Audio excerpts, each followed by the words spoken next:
Hey, it's Prime Cyber here. So you have decided to install Visual Studios. Well, it's pretty simple. This is how you do it.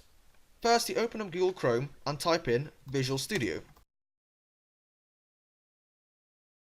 Afterwards, you click the link right at the top. Now, if you're a Windows user, you click this link here, Download for Windows. And here you can choose whether it's Community, Professional, or Enterprise. I suggest Community.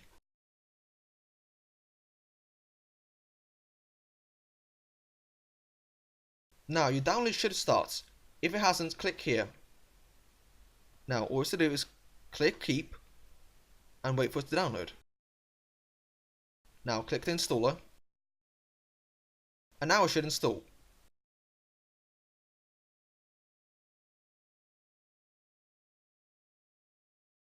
Since I've already downloaded it, it should take a lot more time for you.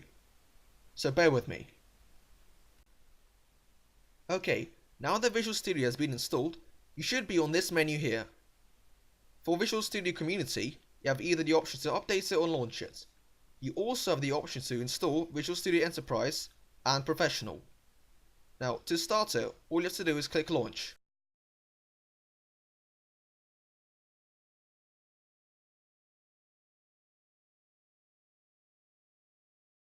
And here it is, Visual Studio you know and love. Thank you for watching this video. If you've enjoyed it, remember to like and subscribe it and hit the bell button to see more videos. So with all that, peace out.